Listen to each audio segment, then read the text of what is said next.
il y a des enjeux, il y a un certain nombre de challenges à relever en matière d'investissement, en matière d'adoption, d'éducation, de financement aussi, d'accès au financement. Et donc, nous, ce qu'on souhaite, c'est simplement répondre à la question que les gouvernements et les acteurs européens nous posent, comment on fait ? Bienvenue, je suis Laurent-Nicolas Guénoc du cabinet Convertéo et vous allez écouter Changement d'époque en cours, le podcast de l'IA. Il y a des entreprises qui laissent une trace indélébile dans l'histoire de leur marché et parfois dans l'histoire tout court. Des décennies plus tard, elles ne sont pas forcément toujours les leaders incontestés, mais elles ont, à un moment donné, tout changé et tout le monde s'en souvient. C'est le cas de l'entreprise d'intelligence artificielle dans laquelle travaille mon invité du jour, Julie Lavet. Julie, merci beaucoup d'être dans Changement d'époque en cours. Tu nous confirmes que tu travailles bien chez OpenAI. Chez OpenAI. On est ravis, c'est assez rare d'avoir OpenAI dans des podcasts en France. Et c'est la première fois pour toi, je crois. Tout à fait. Julie, je pourrais remplir 3 saisons entières avec toutes les questions que j'ai à te poser, mais ce qui a déclenché notre invitation, c'est non pas l'annonce d'un nouveau modèle, d'un nouvel agent, non, c'est la publication d'un document par OpenAI qui s'appelle EU Economic Blueprint, dans lequel OpenAI expose sa vision de ce que devrait être le développement de l'IA en Europe. Et c'est de cela que nous allons essentiellement parler aujourd'hui. Et cela tombe bien puisque ta fonction précisément chez OpenAI, c'est d'être l'interlocutrice des gouvernements européens. Merci encore une fois d'être avec nous, Julie. Julie, OpenAI a ouvert un bureau en France à l'automne dernier, en novembre.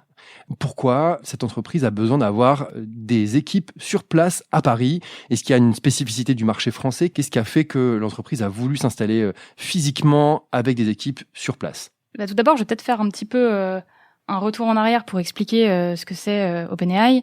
OpenAI, c'est un laboratoire de recherche et de déploiement de technologies d'IA qui est tourné vers une mission. Donc notre mission, c'est de développer une IA qui soit à la fois sûre et de mettre cette IA au service et au bénéfice du plus grand nombre.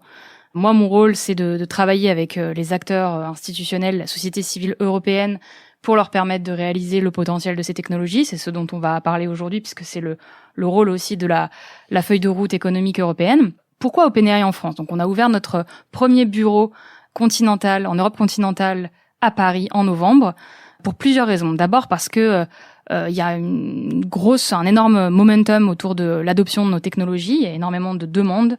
Aujourd'hui, il faut savoir que il y a un peu plus de 500 millions de personnes dans le monde qui utilisent ChatGPT de manière hebdomadaire. En France seulement, on a multiplié par 3 notre nombre d'utilisateurs juste l'année dernière. On est dans le top 5 en termes d'utilisateurs de ChatGPT dans le monde. Donc il y a vraiment un momentum. Et puis, on a aussi énormément de demandes de la part d'entreprises, d'institutions, donc de start-up françaises. Il y a un écosystème de start-up en France qui est extrêmement dynamique, créatif. Donc, on va travailler avec des start-up comme Pigment, comme Miracle, comme Dust. Il y a énormément d'entreprises qui, aujourd'hui, construisent sur nos technologies. Et donc, l'idée de pouvoir s'installer en France, c'était tout simplement de se rapprocher de nos utilisateurs, de nos clients, et de pouvoir construire avec eux, et puis de pouvoir tout simplement tirer aussi le bénéfice et puis créer des synergies avec cet écosystème français qui est parmi les plus dynamiques au monde. Et donc, dans ce contexte, au printemps, on passe de novembre 2024 au printemps 2025, il y a ce document qui sort, EU Economic Blueprint, tu nous as déjà traduit par feuille de route, dans lequel vous présentez la vision de ce que devrait être le développement de l'IA en Europe et dans l'Union européenne en particulier. Un peu de pédagogie, c'est quoi une blueprint pour une entreprise comme OpenAI ? Pourquoi vous faites ce document ? Ça s'adresse à qui ? À quoi ça sert ? Je vais raconter un petit peu l'histoire de cette feuille de route économique. En fait, la première fois qu'on en a parlé, l'idée de cette feuille de route, elle a germé au moment des discussions pendant le sommet de l'IA qui s'est tenu à Paris au mois de février. On a clairement vu un changement d'approche sur l'IA à ce moment-là. On a parlé un peu moins des risques catastrophiques autour de l'IA et on a énormément parlé des opportunités. C'est devenu une évidence que l'IA représentait tout simplement une opportunité incroyable pour être plus productif, bien sûr, on en parle beaucoup, mais aussi pour créer, pour innover, pour améliorer l'accès à l'éducation, l'accès à la culture, à la santé, aux services publics, et donc, in fine, pour créer les conditions d'une croissance économique durable. Peut-être quelques chiffres pour illustrer ça, parce que je pense que c'est quand même très concret et très tangible. Il y a énormément d'études économiques aujourd'hui qui cherchent à mesurer l'impact économique de l'IA. Peut-être citer un économiste que l'on connaît bien en France, qui est Philippe Aghion, qui est professeur au Collège de France et qui a aussi coprésidé la commission IA il y a quelques années pour élaborer la feuille de route sur... Avec Anne Bouvreau. Avec Anne Bouvreau, tout à fait, la secrétaire générale du sommet. Ces études économiques, qu'est-ce qu'elles disent aujourd'hui ? Elles disent que, en moyenne, on peut estimer une augmentation de 3 points du PIB, du PIB, par an, d'ici 2030, pour les pays qui adoptent largement l'IA. Et donc, une fois qu'on a dit ça, la question qui se pose, une fois qu'on est d'accord sur les opportunités qu'offre l'IA, la question qui se pose, c'est celle de l'accès. Comment on démocratise l'accès à l'IA ? Et c'est une question essentielle. Et donc, au moment du sommet de Paris, l'idée de cette feuille de route, elle est née de ces échanges avec les chefs d'État et de gouvernement qui sont venus voir Sam Altman et qui lui ont demandé « Ok, d'accord, ces opportunités, elles sont formidables, moi aussi je veux ça pour mon pays, mais comment on fait ? C'est quoi les caractéristiques, les fondamentaux qu'il faut pouvoir développer, qu'il faut pouvoir mettre en place pour que mon pays, pour que ma société, pour que mes entreprises puissent bénéficier du potentiel de l'IA et en créer une croissance pérenne ?» Cette feuille de route, on l'a bâtie à partir de ces échanges-là. On a eu d'autres échanges aussi ailleurs en Europe. On a fait des ateliers et des échanges en Pologne, en Allemagne, à Bruxelles. On a vraiment échangé avec énormément d'acteurs du monde institutionnel, économique.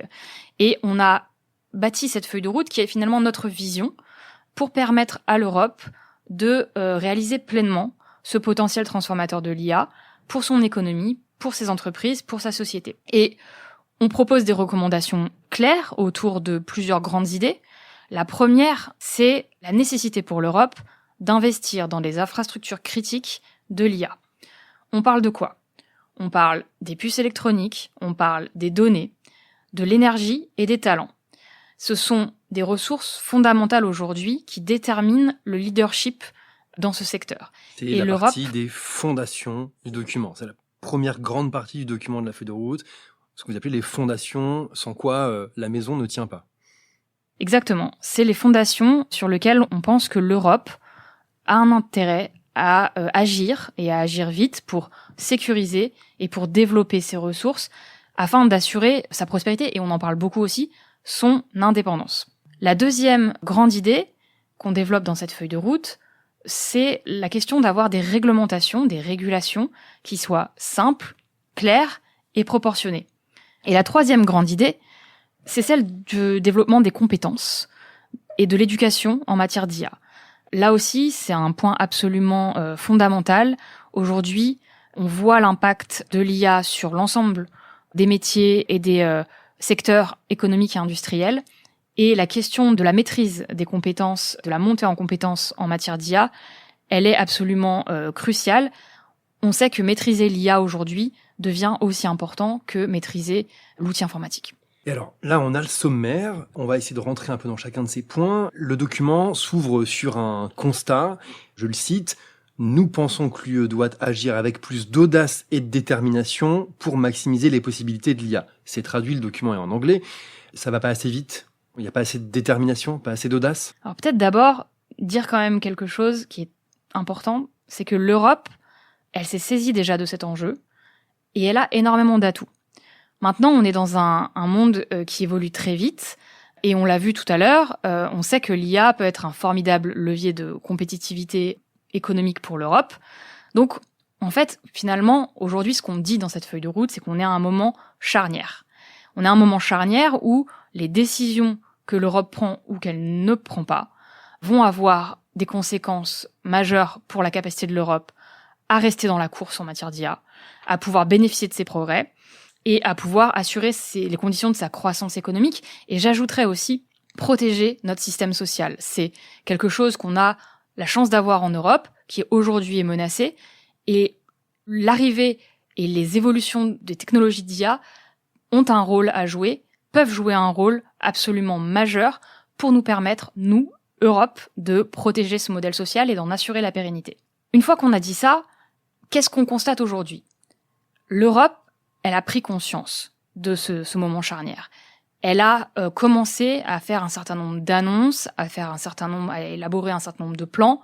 On l'a vu très récemment la présentation du plan sur le Continent AI, qui est finalement la stratégie de la nouvelle Commission européenne en matière d'IA. Et puis, il y a un certain nombre de déclinaisons. Sur les infrastructures, par exemple, on a un plan de 200 milliards d'euros pour les factories, AI Factory. On a, en plus de cela, 20 milliards d'euros qui viennent de se rajouter pour créer des AI Gigafactory, qui vont être finalement ces énormes data centers où on va pouvoir entraîner des modèles qui sont des modèles avec les capacités les plus avancées. Donc ça, c'est des choses qui vont dans le bon sens. Il y a énormément aussi de plans qui ont été annoncés, que ce soit sur l'application de l'IA, sur son adoption. Donc, on va dire qu'il y a une prise de conscience et il y a un virage qui commence à être pris. Maintenant, ce qu'on dit, c'est que il faut aller plus loin et il faut aller plus vite. Si je vous donne un exemple de comparaison, les premières gigafactories dont on parle en Europe, elles seront pas livrées au mieux avant fin 2026. Fin 2026, c'est dans 1 an et demi. Juste pour vous donner aussi un petit peu de mise en perspective, ChatGPT, il a 2 ans et demi de produit. Donc, en 2 ans et demi, on a sorti ChatGPT. Aujourd'hui, on a nos premiers agents, modèles agentiques qui sortent en 2 ans et demi. Donc, dans 1 an et demi, il faut juste se réaliser, parce que la technologie évolue extrêmement vite. Il faut juste se dire que, voilà, où est-ce qu'on sera dans 1 an et demi, c'est extrêmement compliqué de le savoir, mais les États-Unis, encore une fois, pour donner aussi un petit peu de point de comparaison, ont lancé le projet Stargate, dont nous sommes partenaires avec Oracle et SoftBank. Stargate, c'est quoi? C'est juste la création de la plus grosse infrastructure d'IA aux États-Unis. Elle est déjà en construction et on parle de à peu près 500 milliards d'investissements. C'est ce qu'on veut dire. Et encore une fois, on pense que l'Europe est sur la bonne voie, mais qu'il y a des enjeux, il y a un certain nombre de challenges à relever en matière d'investissement, en matière d'adoption, d'éducation, de financement aussi, d'accès au financement. Et donc, nous, ce qu'on souhaite, c'est simplement répondre à la question que les gouvernements et les acteurs européens nous posent, comment on fait. Julie, il y a un paragraphe tout début du document qui est très dense, qui aurait presque pu valoir 1 heure d'interview à lui tout seul. Dans ce paragraphe, il y a le concept de Democratic AI, d'IA démocratique. Je lis une phrase de ce paragraphe pour qu'on comprenne de quoi on parle, et puis après on en discute. L'IA est une technologie trop puissante, vous écrivez, pour être dirigée et façonnée par des gouvernements autocratiques qui ne partagent pas nos valeurs communes. C'est pourtant un risque croissant si les démocraties n'agissent pas avec rapidité et détermination, à la fois pour construire l'IA sur des principes démocratiques et pour en démontrer les avantages. Fin de la citation. Il y a un risque que des systèmes d'IA soient développés ou utilisés par des régimes autoritaires. Dépêchons-nous de construire un contre-modèle. C'est un peu ça le message. Alors, 2 questions autour de ça. L'IA démocratique, c'est quoi? Quel est le début de définition qu'on peut poser chez OpenAI? Et puis, ce contre-modèle, c'est pareil, il est fait de quoi? Est-ce qu'il est fait de refus d'exporter des technologies à certains endroits, de refus de coopération avec d'autres pays? Et en bout de chaîne, on ne vend pas de logiciels, on ne donne pas de licence ChatGPT à certains endroits du globe. Définition et puis contre-modèle, ça se matérialise comment? Les technologies d'IA, elles sont extrêmement puissantes. On l'a vu, leur utilisation, cependant, varie selon un cadre, des règles et des valeurs que l'on va pouvoir poser. Et ces valeurs, elles peuvent être ou ne pas être en adéquation avec le fonctionnement de nos systèmes démocratiques. Lorsqu'elle est utilisée de manière responsable, l'IA, elle peut donner davantage de pouvoir aux citoyens, un accès plus large à l'information. Elle peut rendre les gouvernements plus réactifs, renforcer leur résilience démocratique. Dans le même temps, il faut avoir conscience, et ça c'est ce qu'on cherche aussi à dire, que oui, l'IA peut être utilisée déjà par des acteurs malveillants, des régimes autoritaires, des groupes extrémistes, des réseaux criminels, y compris pour perturber nos démocraties. Par exemple, on peut citer des cas où des systèmes d'IA sont utilisés à des fins de surveillance de masse, des cas de désinformation, c'est des choses qui sont extrêmement aussi désormais connues et documentées. Et d'ailleurs, je veux peut-être faire un insert là-dessus parce qu'on est le seul aujourd'hui laboratoire de développement et de déploiement d'IA qui rendons public les recherches et les travaux que nous faisons sur ces sujets-là en matière de combat contre l'utilisation des modèles d'IA à des fins de désinformation et de manipulation, puisqu'on a donc un rapport qui s'appelle le Threat Report, qui est public et qui fait partie des choses sur lesquelles on échange avec les services des gouvernements en Europe. Donc ça, c'est des risques qui existent. Et donc, aujourd'hui, la question de développer une IA qui permette d'assurer les bénéfices et des moyens de renforcer l'accès à l'information pour les citoyens, tout en prévenant ces risques-là qui sont des menaces pour nos démocraties, ça fait partie vraiment du cœur de la manière dont on perçoit le développement des modèles, et ça fait aussi partie des discussions qu'on a avec les législateurs européens qui sont au cœur aujourd'hui de leurs préoccupations. Et c'était un sujet sur lequel d'ailleurs j'ai été auditionnée cette semaine par le Conseil de l'Europe qui fait l'objet d'un rapport. Donc on sent bien que en Europe, cette question de finalement démocratique AI et de comment on construit une IA démocratique, elle fait vraiment partie des enjeux. Donc qu'est-ce que c'est une IA démocratique ? C'est d'abord une IA qui va protéger donc les citoyens sur les risques et les abus et qui va garantir leurs droits fondamentaux. C'est quoi les droits fondamentaux dont on parle ? La question du respect de la vie privée, par exemple. La question de pouvoir donner aux utilisateurs de ces IA le contrôle de leurs données. C'est quelque chose qu'on fait chez OpenAI. C'est quelque chose aussi que l'on fait en permettant à nos entreprises, à nos clients, de pouvoir opter pour la résidence européenne de leurs données. Donc ça, c'est des choses qui sont extrêmement importantes, qui doivent être au cœur de ce qu'on construit quand on construit une IA démocratique. Un autre exemple, la notion de transparence, la notion de responsabilité. On fait partie des premiers à avoir créé une méthodologie de test et de sécurisation de nos modèles. On appelle le Preparedness Framework. C'est un document qui est public. C'est un document dans lequel on explique comment on teste nos modèles sur les différents niveaux de risque, comment on s'assure à tous les instants de leur entraînement jusqu'à leur prédéploiement que le niveau de sécurité est adéquat. Ce modèle-là, vous le couplez à de l'intervention humaine avec on a des équipes de red teamers qui vont venir stress tester nos modèles, etc. Vous avez à la fin une méthode assez complète qui finalement est un bon moyen d'assurer la transparence et la responsabilité des acteurs comme les nôtres vis-à-vis de la société, vis-à-vis des sociétés démocratiques.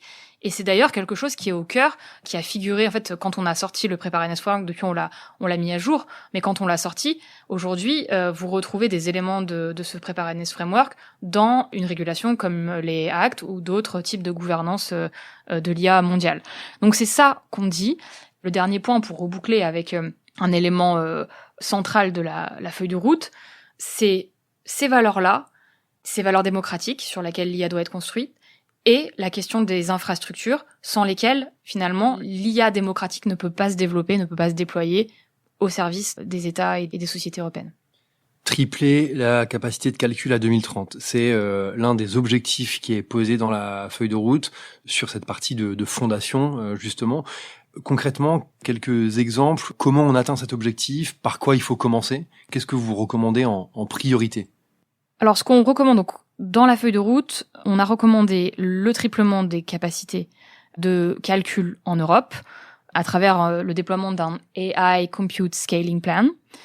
L'idée, c'est à la fois de pouvoir développer les capacités de calcul, aussi de les répartir de manière intelligente sur le territoire européen, de manière aussi à pouvoir optimiser les gains que l'on connaît par rapport aux techniques d'inférence. Donc plus on a des infrastructures qui sont bien disséminées, plus on a aussi un travail sur la faible latence de ces infrastructures, meilleur on gagne en inférence.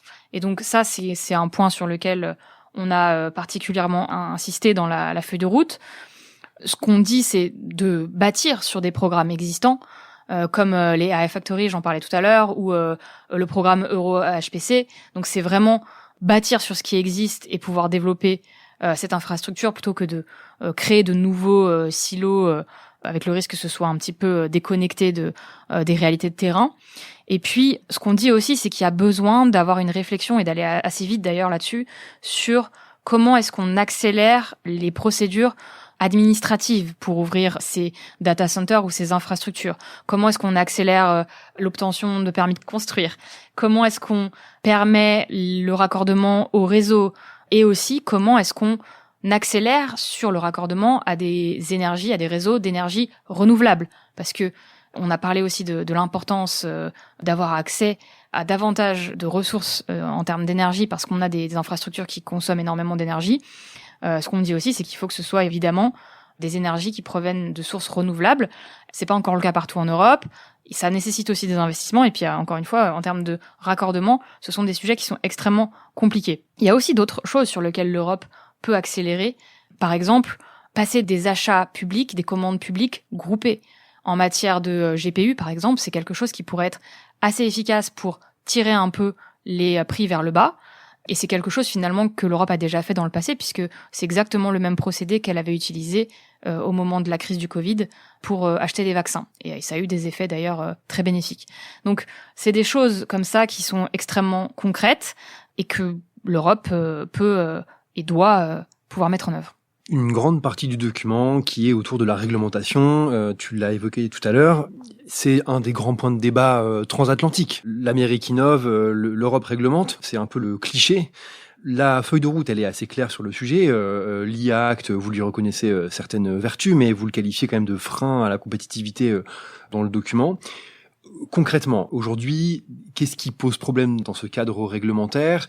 Est-ce qu'il y a des éléments qu'il faudrait supprimer, faire évoluer, ou à l'inverse, est-ce qu'il y a peut-être des trous dans la raquette ? Parce que vous avez aussi un discours autour de la protection de certaines populations, notamment des jeunes, on pourra en reparler un peu plus tard.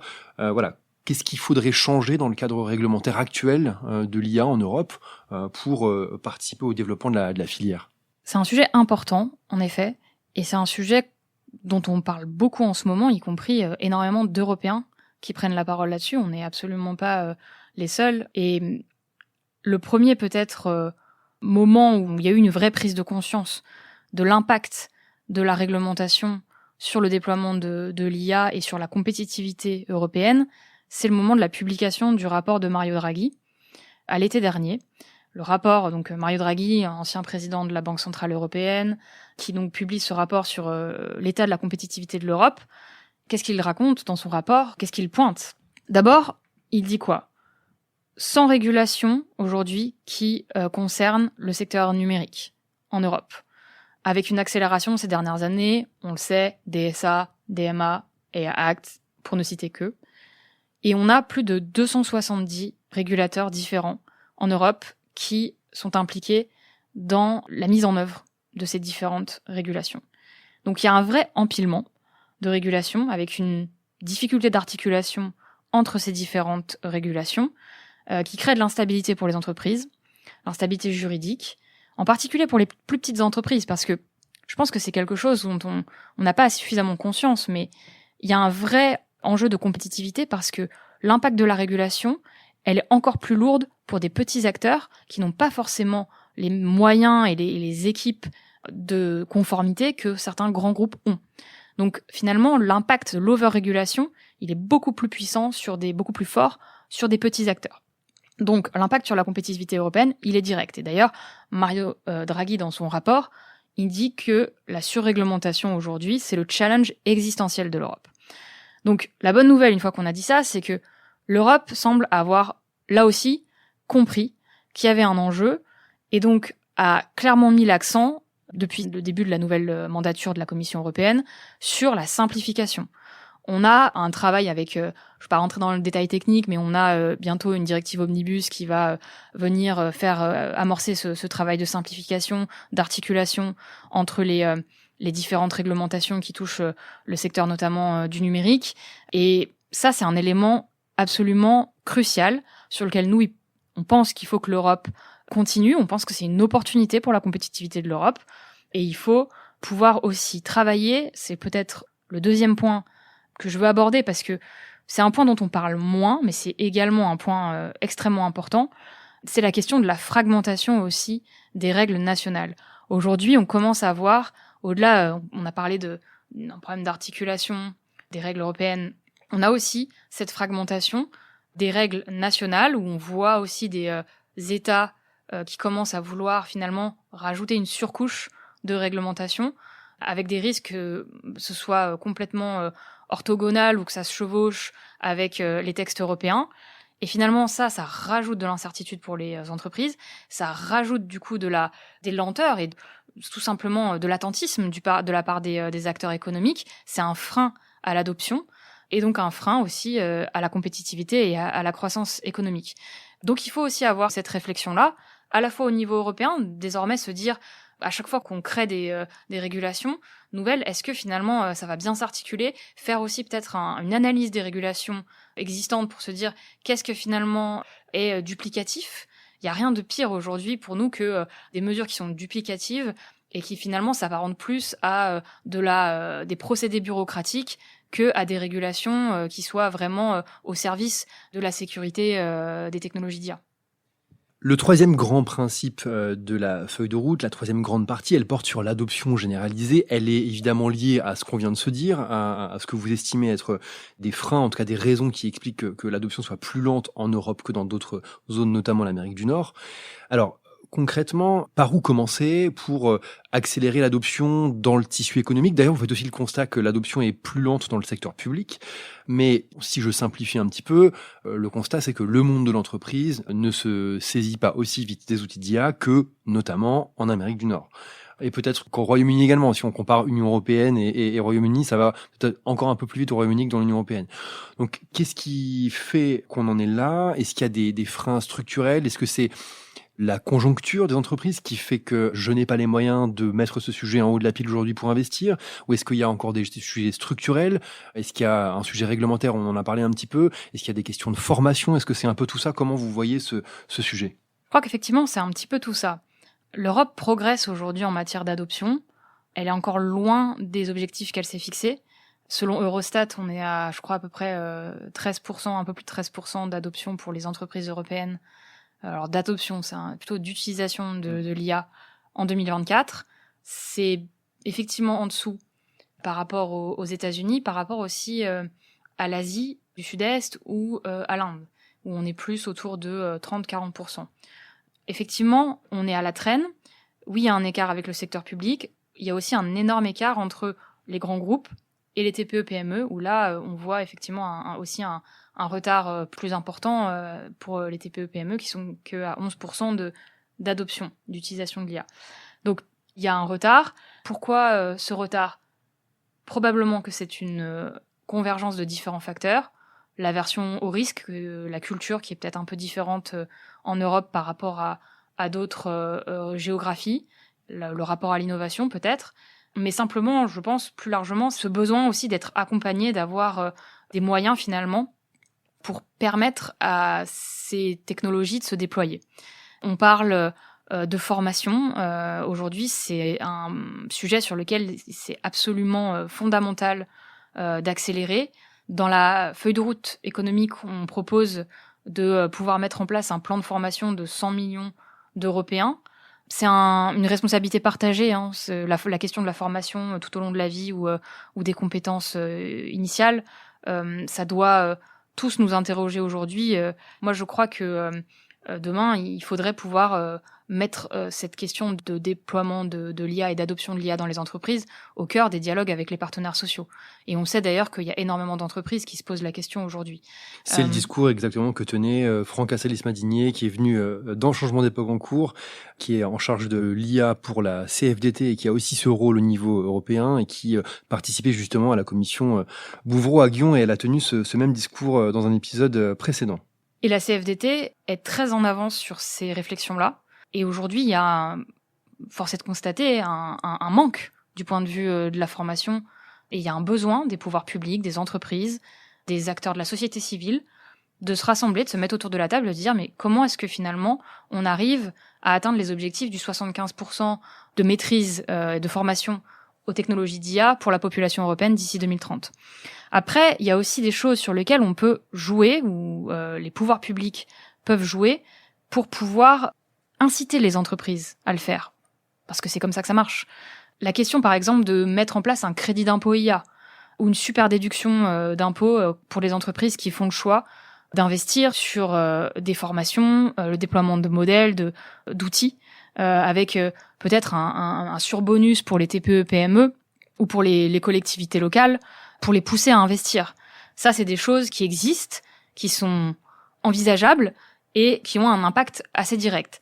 L'autre élément sur lequel aussi on peut agir, et c'est des choses qu'on a proposées dans la feuille de route économique européenne, c'est de travailler aussi sur la commande publique.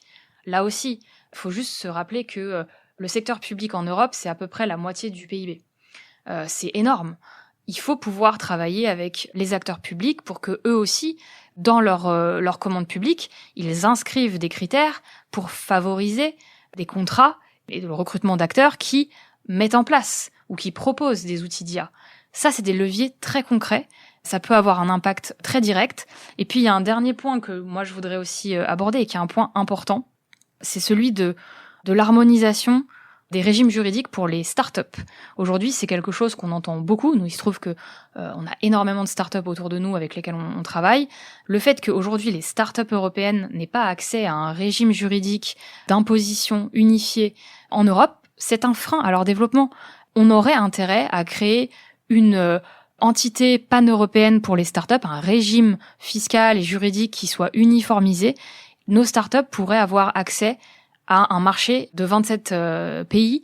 Je veux dire, la force de l'Europe s'est construite autour de l'idée de cette coopération économique. Le marché unique, c'est la principale force de l'Europe aujourd'hui, et nos startups, elles n'y ont pas vraiment accès.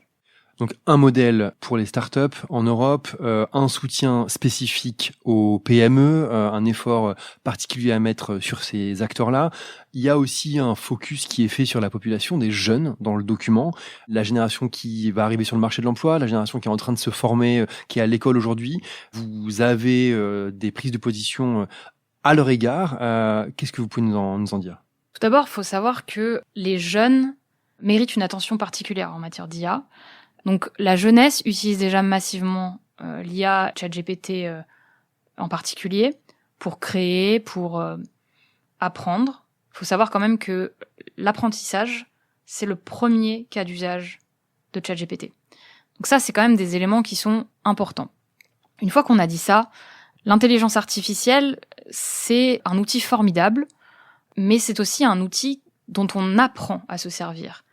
C'est un peu comme si on vous donnait les clés d'une voiture et que vous aviez pas passé le permis. Et ben avec l'IA, c'est pareil. Il faut apprendre à s'en servir, apprendre à maîtriser cette technologie si on veut pouvoir vraiment en bénéficier, et surtout quand on parle d'apprentissage et de jeunesse et d'étudiants, de pouvoir en retirer les bénéfices cognitifs que l'on recherche. Ça veut dire quoi ? Ça veut dire qu'il faut absolument aujourd'hui inscrire la formation à l'IA et l'éducation à l'IA au sein des cursus scolaires. Il faut pouvoir massivement former les professeurs pour qu'ils puissent eux aussi maîtriser ces technologies-là et qu'ils puissent plus facilement accompagner leurs élèves, parce que, on l'a dit, leurs élèves aujourd'hui utilisent déjà l'IA.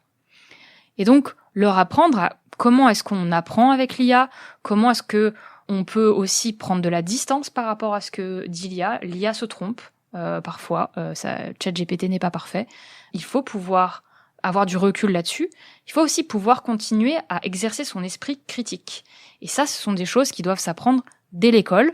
Et c'est ce qu'on essaye de faire avec les gouvernements européens et les institutions éducatives avec lesquelles on travaille. J'ai cité tout à l'heure l'ESCP, l'école de commerce avec laquelle on travaille, mais on travaille aussi avec des gouvernements comme le gouvernement de l'Estonie qui déploie donc ChatGPT pour son éducation secondaire. Et là, on est bien au cœur de comment est-ce qu'on met l'IA au service de l'apprentissage, au service de la maîtrise des connaissances et du développement des capacités cognitives. Et je pense qu'au-delà, on a un travail sur la sensibilisation plus largement à l'IA et un travail d'acculturation avec des acteurs. Nous, on essaye de le faire avec Simplon en France. On a aussi lancé il y a peu de temps OpenAI Academy, qui est notre plateforme en ligne, qui est totalement accessible et gratuite et qui permet d'avoir accès aussi à des cours, à du contenu pour se former à l'IA. Mais soyons clairs, il faut un effort collectif où les gouvernements, les entreprises, la société civile se saisissent de ce sujet-là et en fassent vraiment une priorité.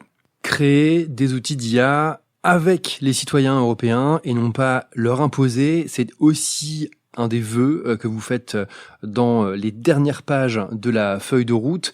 Vous mettez l'accent sur le concept d'autonomisation des utilisateurs.